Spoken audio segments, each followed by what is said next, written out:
Now we know why I don't do organ on a Sunday morning, because that's all a lot of faff. Good.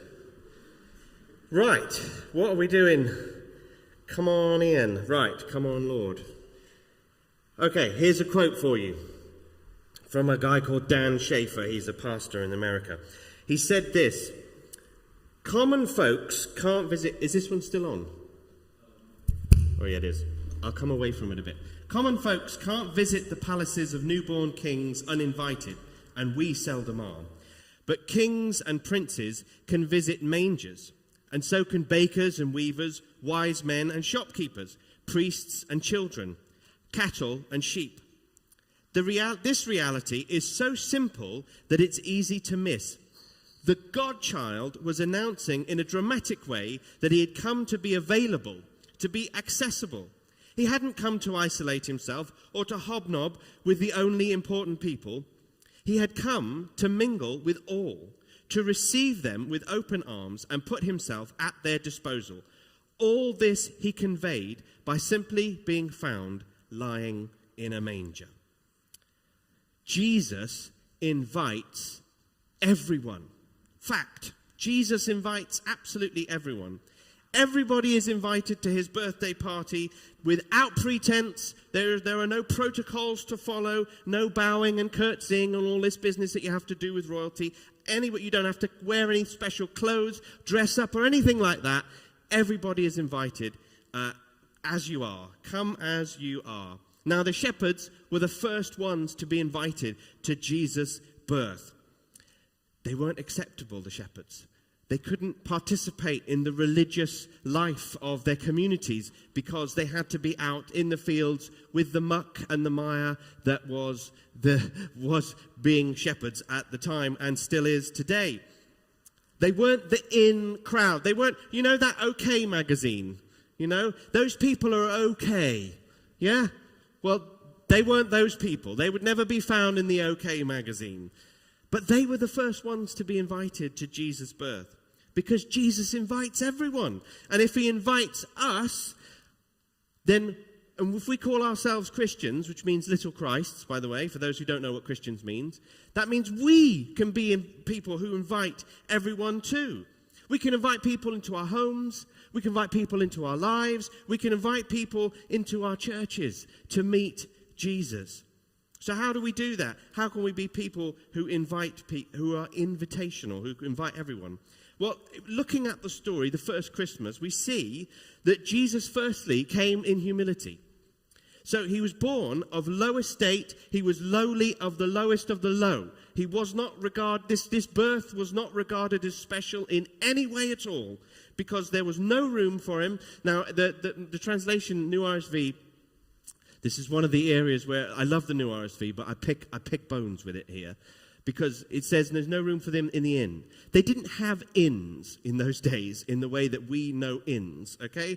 What it means is there wasn't a guest room available. So what would have happened is that Joseph would have gone to Bethlehem and had family in the town. And what it means is they went to all the family and there was no space for them anywhere except in the downstairs of the house, which was not where people slept, but where the animals were kept. And that's kind of what is meant when there's no room for them. There wasn't anywhere for them to go except for with the animals. And that wasn't a particularly nice prospect, because if you've been with livestock, you know that they're loud and they smell and they're not very nice generally to be around if you're trying to, have a baby or just sleep. It's just not good. But that's where Jesus was born. No royal palace. There was no protocol. There was no special midwife royally appointed. There was no nothing in place. It was just simple, but it was accessible, because downstairs was where anyone could visit. Anybody could go there and see to him. I just think about it this way. Have you ever been invited to a party where it was like really posh? And it was like, you've got like 15,000 bits of cutlery that you've got to use, and you don't know which ones goes with which. And there's like 10 courses, and everybody's dressed up in high dress and all that. Ever been invited? I've never been invited to anything. But I know if I was ever invited to anything like that, I would be so out of my comfort zone, I wouldn't know what to do. I mean, use a contemporary example. Anybody watch The Crown, the series The Crown on Netflix? Nobody watched the series? Oh, well, never mind. I won't tell you that then. But there was a bit when Princess Diana before she became Princess Diana, was meeting the royal family, and they invited her to go to. They invited her. One of the things she had to do was go for a meal. I can't remember if it was in Balmoral, or if it was in Windsor Castle or Buckingham Palace. I can't remember. But when she went in to meet everybody, all the royals were there. She had to address them in a certain order and a certain manner, and she didn't know what she was doing. That would be me at a posh dinner. I would be like that, totally out of my comfort zone. All this protocol that follows royalty, that's all just, you've got to do it right, or you look like a fool, or you're made to look silly. You don't know how to act or behave. Friends, that is the opposite of the way Jesus comes. You don't have to do any of that to come to Jesus. You just come to him because he came in humility. And what does that mean for us if we call ourselves Christians? It means that when people come to us, there's no pretense or protocol. It means they don't have to jump through hoops. They can just come to us. It doesn't matter what they look like. It doesn't matter how they dress. It doesn't matter where they come from or the color of their skin or anything like that, or how they speak. They can just come. So our lives can be humble and accepting of anybody in our path. Jesus invites everyone, and so can we, if we just come humbly. And then the second thing that happened in the Christmas story was that messengers were sent. They sent messengers. So when you're having a party or a gathering, what do? Send invites. Yeah. You send invitations. So you might send them by a special messenger, or you might give them to somebody else to be your special messenger, and they might go and give them to other people. You might give them out yourself and invite people. But either way, if you're going to have a thing where you want people to come, you extend an invite. You say, come along, come, let's do it. Jesus sent messengers to the shepherds. The angels were the invitation. They were this giant, big invitation to lowly shepherds. Think about the ridiculousness of it. Angels to shepherds saying, come and worship come and see this newborn Saviour that has been born for you and for all people. You know, if the shepherds didn't have that message, they wouldn't have found out. They wouldn't have known that the message of the good news of Jesus was for them. They wouldn't have a clue.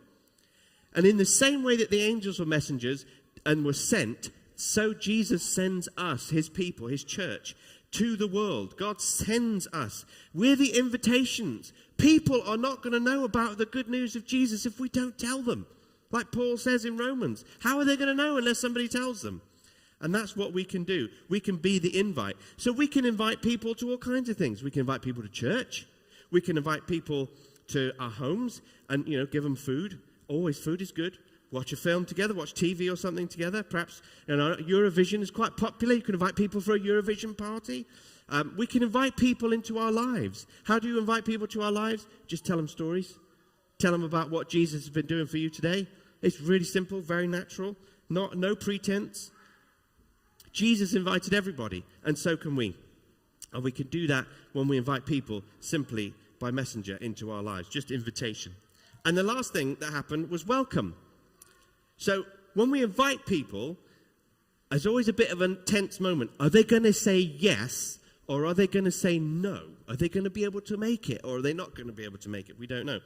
And when they're invited, we're really pleased that they can come, because usually we're trying to get people through the door, and we've got all this food or whatever, and we need to get rid of it. And so think about what happens with the shepherds. They were accepted the invitation that the angels gave them, and when they got there, they were welcomed. So my brain can't compute it, but here's Mary and Joseph, right? They've just had their firstborn. It's a nightmare, isn't it? You're absolutely shattered. You have no idea. We don't know how well the birth went. Probably a good thing we don't know the details, but anybody's ever had children, birthing can be quite a tricky business. So they've just had this baby, and then all of a sudden, these shepherds turn up from nowhere. It's bizarre, right? Am I the only one that thinks it's a little bit strange? But what happens? They don't send them away. They know that Jesus is a special baby. They know that there's something about him that's different, that these people, these shepherds have been invited, and this is important. And so what happens? They just say, yeah, come on in. Come and see Jesus. I think it's amazing. They welcomed them. And the same can be true for us. If we invite people to something, it's no good just saying, oh, you should come along. You go, I'll pick you up. I'll pick you up. I'll come around your house, set the time, and I'll come and get you, and I'll take you. That's what, when you invite people to church, that's what you do. You bring people. You don't just expect them to show up. They're never going to show up on their own. You invite them. And when people come to your house, you invite them in. And you say, here's a cup of tea, or coffee, or whatever you want, or something a bit stronger, like Baileys or something, I don't know. Gin and tonic, rum and coke, whatever you like. Whiskey and a bit of water, whatever you want. And you give them nibbles or food, or feed them. Maybe they're coming for a meal. You tell them, take your shoes off, take your coat off, stay a while. You don't expect them to stay there, just in their hat and coat. Take off, be comfortable. And say so too with our lives. We invite people into our lives. We don't expect them to have to do anything. We just tell them about ourselves. They don't have to earn the right to know about us. They just know it. We could just tell them. Welcome is a vital part of the invite that Jesus gives. So Jesus invites everybody, and so can we. And we can do it when we welcome them truly. Jesus invites everybody. And if we're Christians, we can invite people too. If we don't know Jesus, we can simply come to Jesus because he does all of those things. He comes humbly, no pretense with him. He simply welcomes us and invites us to come to him. We can do all of those things as well. So my question to leave with us this year is, who are we inviting to be part of our lives? Who is on our heart that we think they need to know about Jesus? And if you don't know Jesus today, I invite you to come and see the newborn King and learn about him even more. I'll be gladly have a chat with you afterwards. So, there's food for thought on Christmas morning. Now, to respond to this invitation that Jesus extends to us, I'm going to ask you one thing. Shed your inhibitions for just the next 3 minutes. Just 3 minutes, that's all I'm asking you. Shed any expectation of what you think you should do or behave like in church, and just enjoy yourself. Because we're going to sing a little song that says, heaven invites you to a party. Some of you might know it. If you don't know it, you'll pick it up. It's really simple. Most of it's call and repeat. So I say a line and you say a line, okay? So it doesn't matter how you want to behave. Just do whatever. You want to jump up and down. You want to shout and scream. Whatever you want to do, it is absolutely fine for the next 3 minutes. That's all you need, 3 minutes. That's all I need from you is 3 minutes to shed your expectations.